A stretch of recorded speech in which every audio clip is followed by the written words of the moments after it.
action.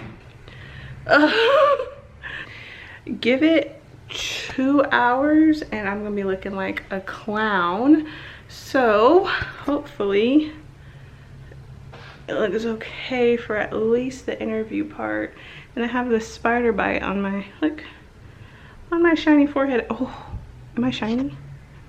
Oh, I have the spider bite also, you guys, right there. Welcome back, Connect fam. Happy to be here with you and happy to have our next guest, Tiana Coates, with us to talk about her amazing candles, winding wick candles. She started out of her home, right in her kitchen, and she's gonna be telling us more all about how she started it. Your candles are unlike any other candle brands. They are highly scented and come in a variety of designs that resemble desserts. Like I literally want to eat it through the TV here. How did you get inspired to take this approach? Candles, you know, people want to smell them. You know, when you go and buy a candle, people usually want to open them and smell them. So it's really hard to sell them online. So I figured if I need to get people to buy these online, I need to figure out how to catch their attention. And that's when I started making them look like food. Okay. Also, I don't watch TV that much, so I can only watch like one show at a time because I don't have like the time to just watch a whole bunch of TV shows. But I just finished Outlander, okay? And let me know your opinions. I'm not gonna spoil anything, but what do y'all think about, what's old boy's name? What is his name? I can't even remember his name. Roger. What do y'all think about Roger? I feel like he's a red flag, like the whole time. And then for Brianna to be so like in love with him, it just doesn't seem like the character that they developed. It seemed like Brianna was very, I don't know, like independent, very strong-willed. And the way Roger kind of treated her in the very beginning, I don't know, he just seemed like a red flag. I don't like Roger. What is that? Is that Amanda Seyfried? In 2021 movie? What is that? Okay, let's put together the flexi spot. Your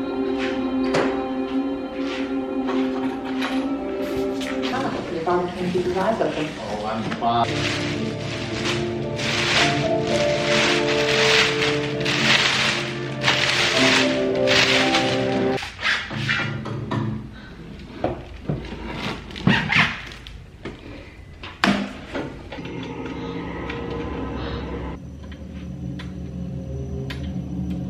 By the way, you guys, I've been watching this movie. What is it called? Things Heard and Seen. Boring. It's boring, but I'm just gonna finish the movie, I guess. I'm just gonna continue the movie while I set up the rest of my desk. Okay, you guys, this is the Flexi Spot Comhar all-in-one standing desk wooden top EW8M. So what I really like about this desk compared to the other one that I had is this one has USB ports, so you can charge your phone right here at the desk. This desk also has these touchpad buttons, so you can manually position it in the standing position or sitting position, but there are 4 presets. Another feature about this desk is the bamboo textured top. It's really easy to clean, so I like that. And then this drawer is very sleek. Sometimes I forget it's there because it's so minimal, but it's just really nice to have a drawer right underneath your keyboard.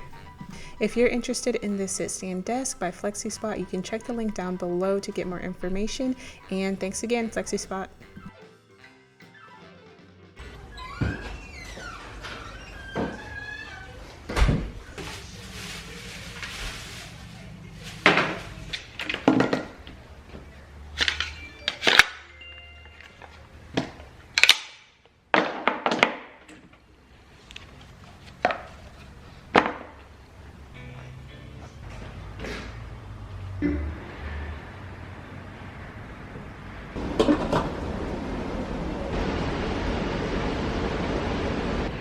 Hello everyone. So I have decided to make an inexpensive candle so I could get like a candle in almost every price range. So here are my candles. I had this idea because I noticed in the store I would like watch people as they would walk up to the candles, and quite a few people tend to look at the price and they walk away, and no one's ever told me that the candles are too expensive. I think they're really fairly priced. They're not expensive, but it definitely is pricier than like your Walmart candle or something. So I was on a mission to make a candle that would be less than $10 retail, and by gosh, I think we've got it. So here are the candles. These are 8-ounce jelly jars, and I'm going to tell you how I came up with this. So 8-ounce jelly jars, and I'm able to get these containers from 2 suppliers in my area, so that's going to save on shipping. And I always like to have a backup supplier, so I always try to make sure there's at least 2 suppliers that have this. So they both have these. One supplier is cheaper than the other, so obviously I'm gonna go with the cheaper route if they have them. These used to be a lot cheaper, but the price has gone up, you know, with COVID and all of that. And then I've decided that the wax everything fragrance load is going to be the same as all of my other candles, so the quality is not going to be any different. So for the label, I decided to go thermal label, and I got this typewriter font that I really like, and I think that looks really nice. Even though it's very minimal, I think it still kind of looks decent. And then, so yeah, the labeling is not going to be inexpensive, and the candle is not going to have color. So this is my test candle, so don't mind that, but the candle's not going to have color. So I'm just going to do white candles. I really like how the candle burned down. To me, I like that. So I tested this candle for a few days, and the scent though is pretty good. So for these candles, since they are smaller, I'm gonna have to be a little more conscious about the fragrance I use, because if you still wanted to have a good scent throw for this small single wick candle, you're gonna have to make stronger fragrances. So for instance, this one says patchouli rose. So like if I were to do a rose alone in this type of candle, you wouldn't really be able to smell it, but the patchouli is really strong. So patchouli rose, more stronger fragrances are going to work well in this container. So that is my plan. I'm really excited about that, and I'm going to work on this today. Hello. So an update on the inexpensive candles. I'm thinking of charging, I think I ended up charging did I charge $9.50? Okay, so I think I'm going to go with the $9.50 price on the candles, but because selling them online is going to eat into a lot of the profit margin when we talk about shipping and packaging and all of that, I'm probably only going to release them online for promotional periods, maybe like, you know, this week only, you know, under $10 candles or something. But in stores, I think I'm going to keep them on the shelf in stores, because again, I make a lot more profit margin selling them in the store. So I think that's the plan going forward with these candles. Bye. Okay, so I went to the post office just now. We had a customer who's a return customer, and she bought some custom candles. So I got to make her 4 custom candles. And then I went to the post office. So the custom candles do really, really well. And in her case, she told me that she is a manager of some waxing locations. So whenever her employees, when it's at their birthday or something, she will get them a custom candle. So she's bought quite a few custom candles for me, and she was actually referred to me from her grandma. So her grandma came in and bought a peach candle and then told her about Winding with Candles. So word of mouth goes very far, and if you have a retail shop, people really do love that custom candle thing. So you can even, I mean, online retail, people do like customized candles. If you just learn how to like get your process down really quick to where you can print the label, you know, in 5 minutes or whatever, then try it out. You also see these, which is another form of carved candles. These look really cool. But if you look at the person who designed all of these candles, if you see here, this person, so if you see here, this person graduated psychology 1970. So I definitely need to up my photography game, because I really don't like photography, but it's one of those things I'm just gonna have to get better at, because right now my photography isn't all that great on my product photos. So I definitely want to improve that. And I will leave a link to this Etsy seller down below. It was the most affordable backdrops. Now let me tell you, I have bought backdrops from replica surfaces, and to me that's very pricey, and especially if you want to get different backdrops instead of having the same one in each photo. I find that replica surfaces, it was like 70 bucks for one little piece or whatever. And the pieces are reversible, but still it's kind of pricey, y'all. So pretty sure I paid 70 bucks for all of these different backdrops, if not less than that. This green shade, and then also this pink shade. It looks very close to this purple shade on camera, but they different. They different though. Okay. Yay, can't wait to take some snazzy photos with props. Here's the results, if it will focus, of the Blue Label candle. I like this label a lot better.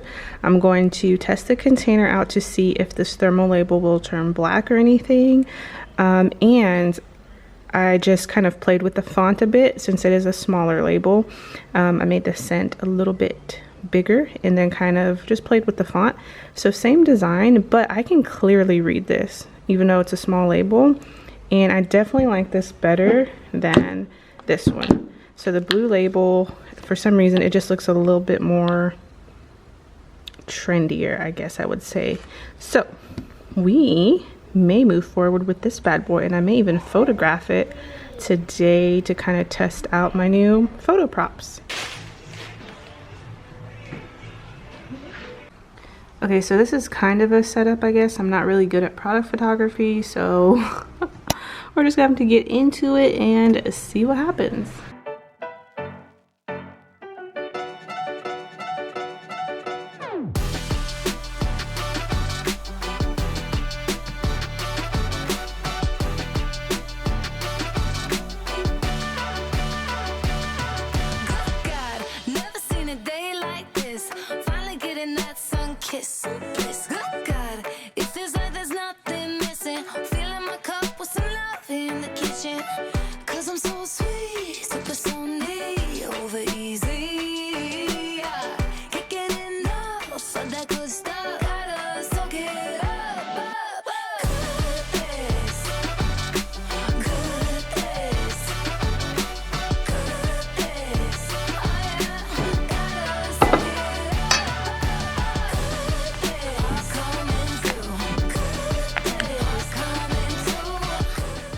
Okay, so in 2020, I feel like online e-commerce exploded just because a lot of people had extra money, PPP loans, whatever else people had going on, stimulus checks. So there was a boom in e-commerce in 2020, as well as a boom in people starting businesses. So in 2021, that kind of started to wane a bit. So I definitely did see a difference between 2020 and 2021. But now in 2022, gas prices are skyrocketing, food prices are skyrocketing, so we're definitely feeling the effects of people having less disposable income. So with that, I do feel like there's still a lot to be done online, and you still have endless possibilities online as far as making income. But for me, I've been thinking about how I can pivot and kind of you know, change what I'm doing just slightly so that I can expand my reach and reach new customers, you know, and all of that stuff.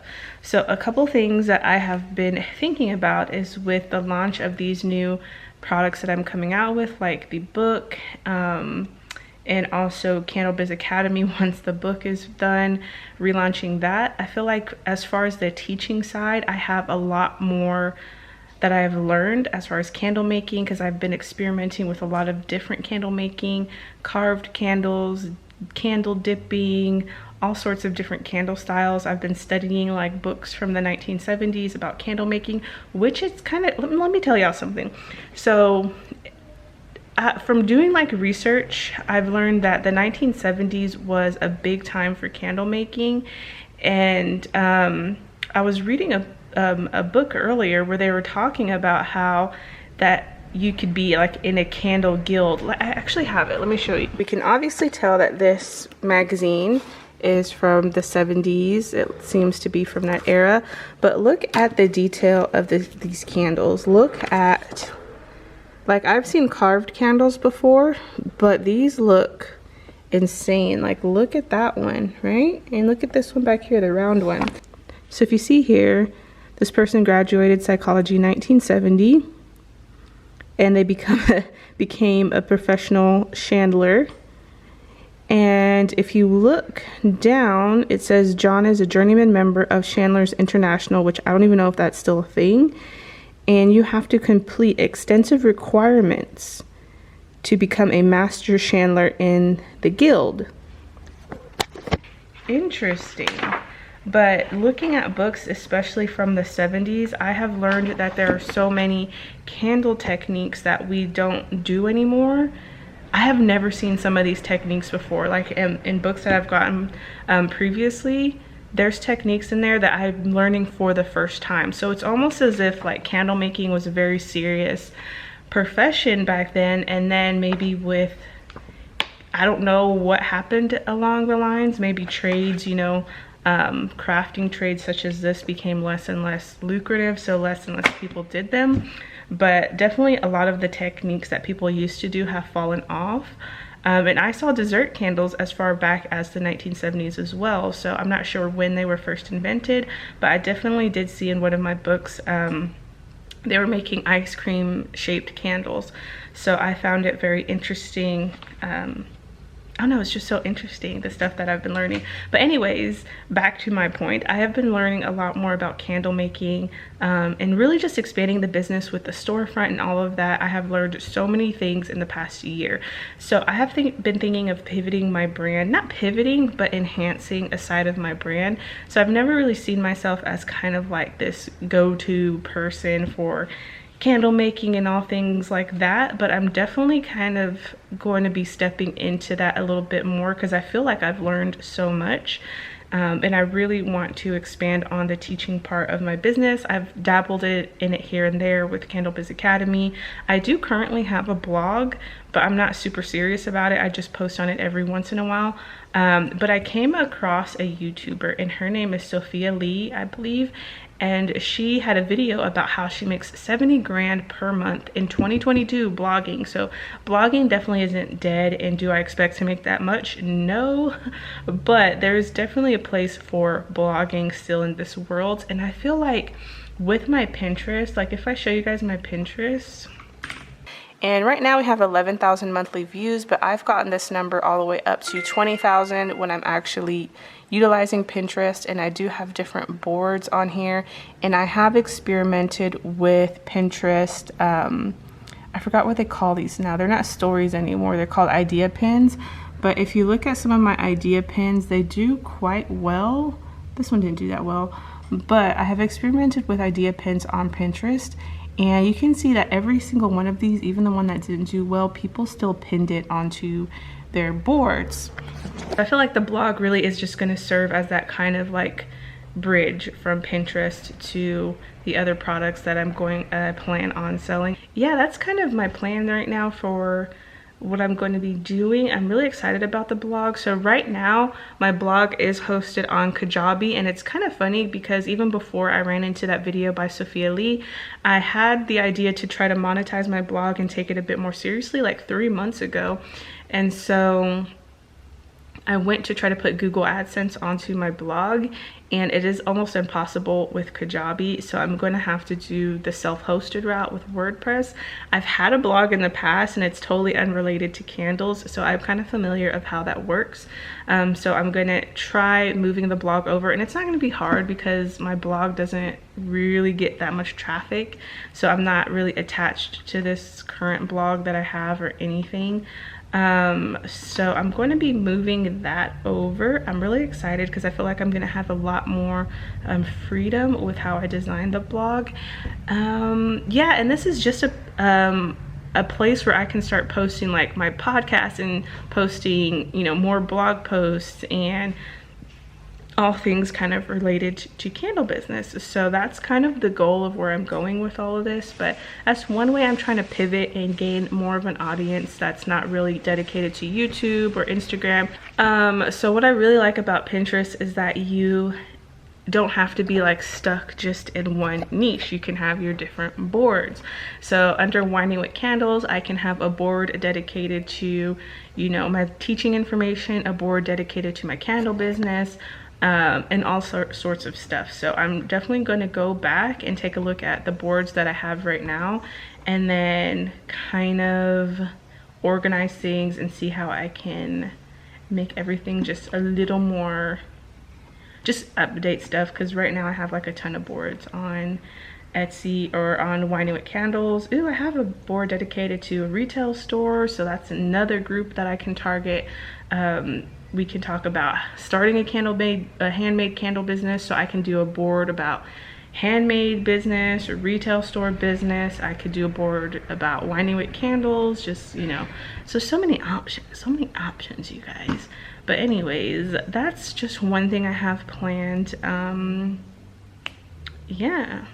All right, so I wanted to give you guys an update on how this is doing. This has been up for not even a week yet, I would say 5 days, and it's doing really, really well. Okay, but let me show you how we put it together. So you saw me do the sand candle informational with instructions, and then I printed this on photo paper, and then here's the candle, and I just used my iPhone to take a picture, and then all of this was created in Canva. So I wanted an example there, and then here are the containers that people can pick. At the moment I'm still wick testing this container, but I for sure have the wick down in the small ones, so that's the option for now. And then I used a Brother Label Maker, and I did all of this on my live stream. So Brother Label Maker. All right, and then these containers I got from Walmart.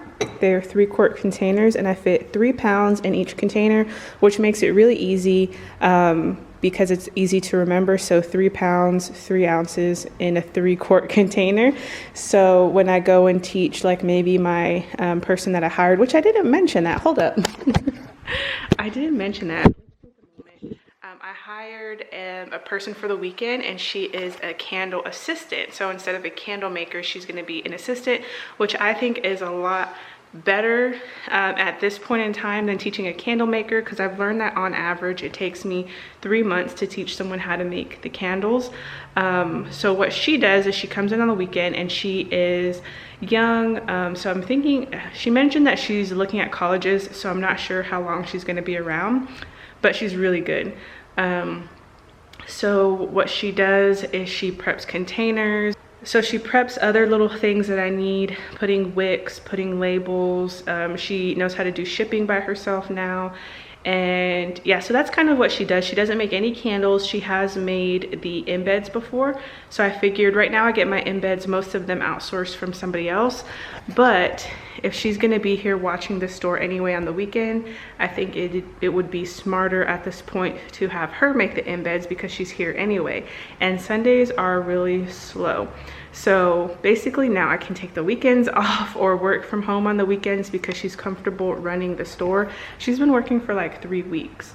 So she's really, really good. So I'm glad that I hired a candle assistant, because a candle maker is a really in-depth you know, process right now to teach someone, and plus with the quality that I, you know, would like them to make the candles at, it just, you have to allow a lot of time for someone to learn that skill. But anyway, back to the sand candles. Like I was saying, the recipe is really easy. So if she needed to restock anything over the weekend, she would be able to pretty much follow the recipes. But yeah, anyways, so what's really unique about these sand candles is that you can add the fragrance to the wax. And at first I was a little bit skeptical. Oh my God, skeptical. I was a little bit skeptical about adding fragrance just straight up to the wax without without melting it. But I think this is, I'm not sure if this is the exact science, but I think the reason this works is because this is granular. And since it's granular, it's able to evenly distribute the fragrance oil without it being dangerous. So typically if you were to have like fragrance oil in wax seeping out of wax, it would be dangerous because the fragrance oil is flammable. Like if it pulls up, like makes a little, you know, pool of fragrance oil at the top of the candle, all that fragrance oil can be flammable. So I was very concerned about that. But like I said, I think because of the granular nature of this wax, it evenly distributes everything. So I have not had a problem with all of the tests that I've done. So I'm very excited about this concept. I've had kids come in, they really enjoy it. My son's made a few of these, and it's spring break right now, so I've been testing this out. Anytime I see kids come in, I make sure to mention the sand candles to their parents, and they get really, really interested and excited about the sand candles.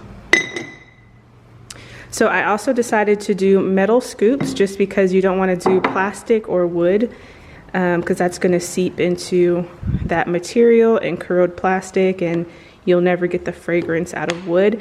And then I plan on changing out the scents. So, you know, during the holidays, I can change the scents out. You can even add embeds that people can put into the candles, and then, you know, stickers or whatever. So since I got into this storefront, I have been trying to figure out a way of how I can make a quick candle, and I have had a couple different variations that I almost went through with, but just something did not sit right with me about the process. Like one candle I was trying to do was let me show you actually. So here's one prototype. It was a chunk candle, and the concept behind this was to make these chunks. And then like after the customer put their chunks, they would give the candle to me, and then I would put the candle in the freezer and then give it back to them. But that process really didn't sit right with me. I still wanted to cut down that wait time, because I know there are a lot of make your own candle bars and stuff like that that people have previously done, but typically with those you have to go in, you kind of have to schedule this whole workshop, and then you have to pour the candle, wait about an hour, and which I still plan on doing things like that, that's fine.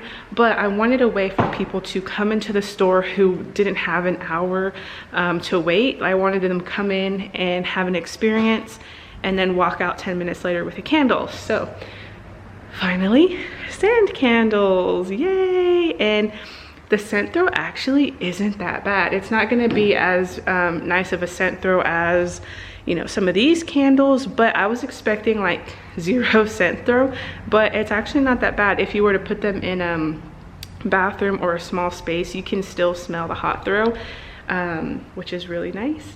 And yeah, I'm really excited about this idea. I had some girls come in yesterday for spring break, and you know, I got to walk them through the process, help them make the candles. They were really excited to make their own candle. So I'm definitely going to add more elements to the sand candle bar station in the coming months. And it's really cool because even if you don't have a retail store, it's still something that you can do at pop-up shows. So you can set up a table, do a pop-up show, and people really like that hands-on experience. And plus, you can talk about your product and make a connection and really stand out. Instead of just being a candle maker, you can really talk about you know, the creative process, helping them through that, and they'll really remember that. Whereas, you know, they may not just remember walking past your candle booth or smelling, you know, a particular candle, but they will remember the experience. So I'm really excited to test that out. Now that it's springtime, I'm going to sign up for our local market that is in the town square. So every month they have a little market. So I'm gonna sign up as a vendor, and then of course my employee will be working here on the weekend.